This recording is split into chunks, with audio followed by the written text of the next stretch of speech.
Hello guys, we are back with the third video of the series How to be a successful Forex trader in 10 steps. Today we'll talk about the fundamental analysis, we'll see how it's made, what are the factors taken in consideration for this analysis and what impact they have in the economy of the country and its currency. So let's begin.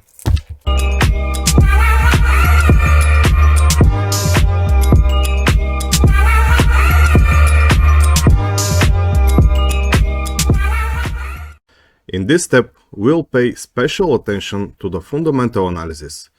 There is a common misconception that the fundamental analysis is trading during news.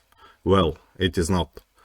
To trade during news is possible, but there is a way to do this. You need a special software to do this. Now, let's talk about the fundamental analysis. This type of analysis is actually analyzing a number of economic factors of a given country and comparing them with the economic indicators of another country. This is a trade with a long-term goal of around 3 to 6 months, so that the changing economic indicators can actually materialize and reflect on the value of the given currency. Through the fundamental analysis, it is aimed to study not only the direction of the movement of the market, but also the nature of the factors that contribute and influence this movement. Fundamental analysis originated long before technical analysis, and for a long time was the only way to analyze the world's capital markets. In practice, qualitative fundamental analysis is significantly more difficult to do than technical analysis. In order to explain the movement of the currency pair with fundamental analysis, it is necessary to take into account a huge number of factors, while at the same time each of these factors must be graded in terms of influence and duration for the given case. First, we'll take a look at the financial factors, the key interest rate and the inflation rate. What is the interest rate? The interest rate is the amount a lender charges a borrower, and it's a percentage of the principal, the amount loaned. An interest rate also applies to the amount earned at the bank or credit union from a deposit account. Most mortgages use simple interest. However, some loans use compound interest, which is applied to the principal but also to the accumulated interest of previous periods. A borrower that is considered low risk by the lender will have a lower interest rate. A loan that is considered high risk will have a higher interest rate. What is the inflation?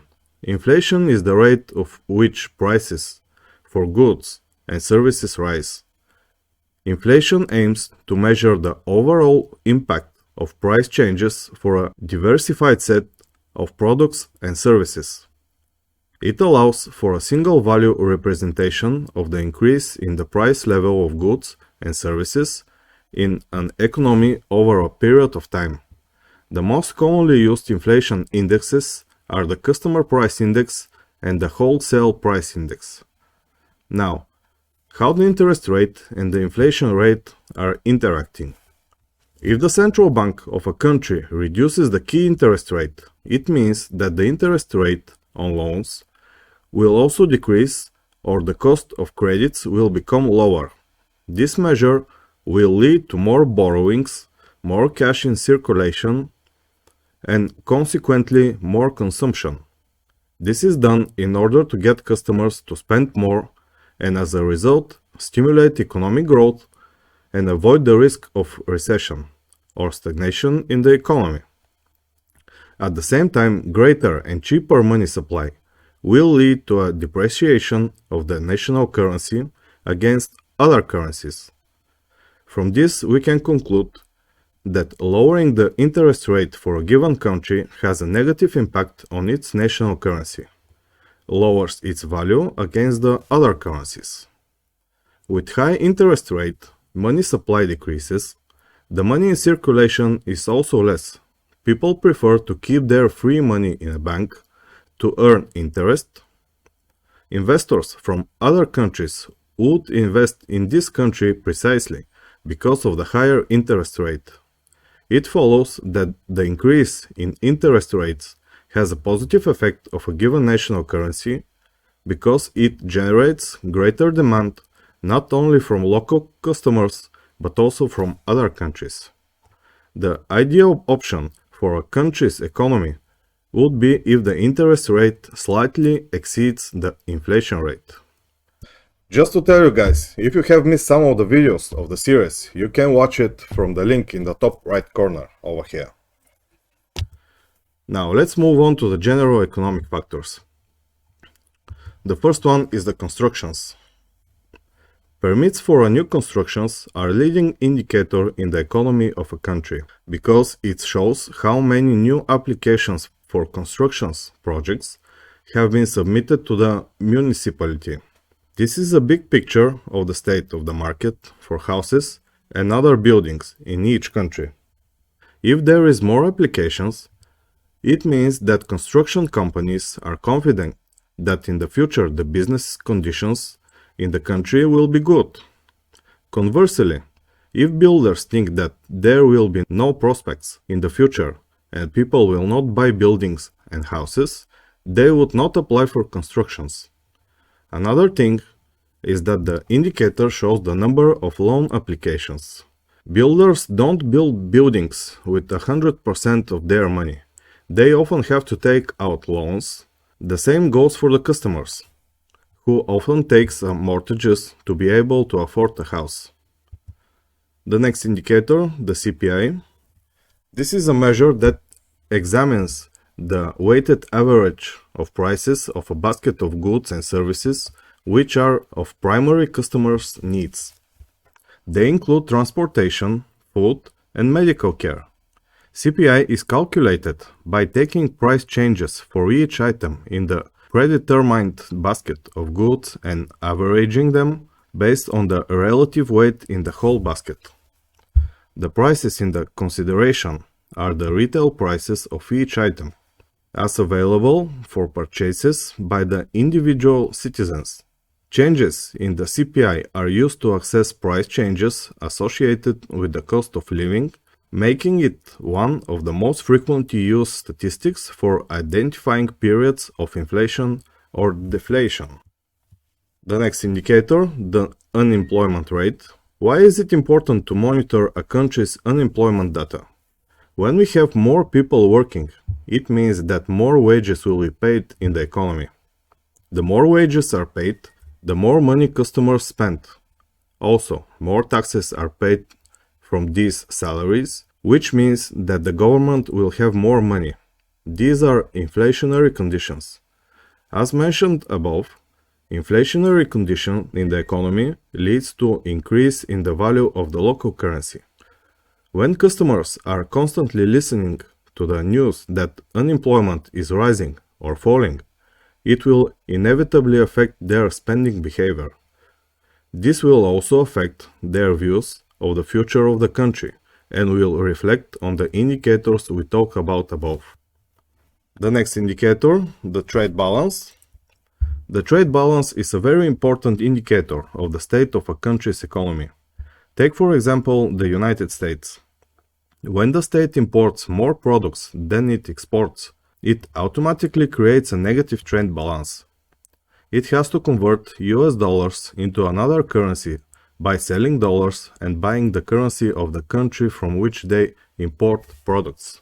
This leads to a larger amount of dollars in circulation, and accordingly, the value of the US dollar decreases. When the United States exports more goods than it imports, it creates a positive trade balance. Foreign buyers must convert their currency into US dollars to be able to buy American goods and products. This leads to a greater demand for currency and accordingly its value becomes more expensive.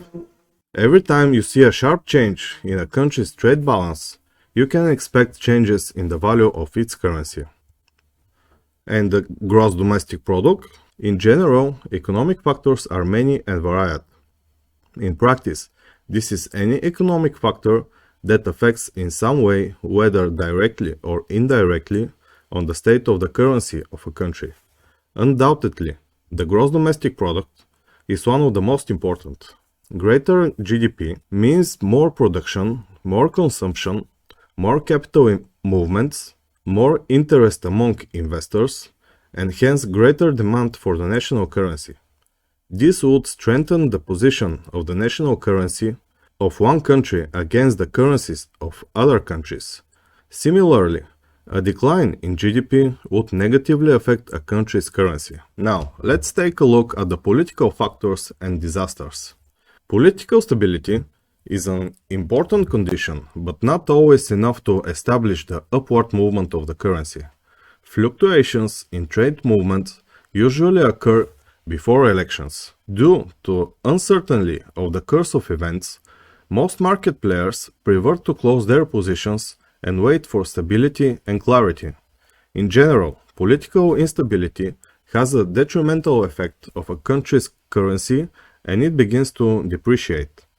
The reaction of the market since the appearance of news is a widely studied topic, but unfortunately, no one has been able so far to describe the correct form of how exactly they affect the movement of the trend. The reasons for this are many and varied, but the most important thing to remember is that news and scandals, no matter how important and significant are they, cannot change the overall direction of the long-term trend. And now, the natural disasters and wars have long-term negative impact of the economy. Usually, their impact is also negative of a country's national currency. The stronger a natural disaster, the more negatively it affects the national currency.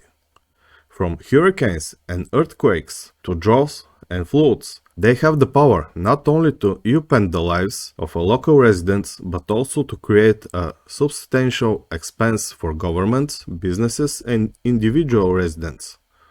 Larger disasters, such as Hurricanes Katrina and Harvey, have left tens of billions of dollars in damage in their wake. So guys, this was in very short version what the fundamental analysis is. Of course, there are a lot more factors to be considered, but these are the most important.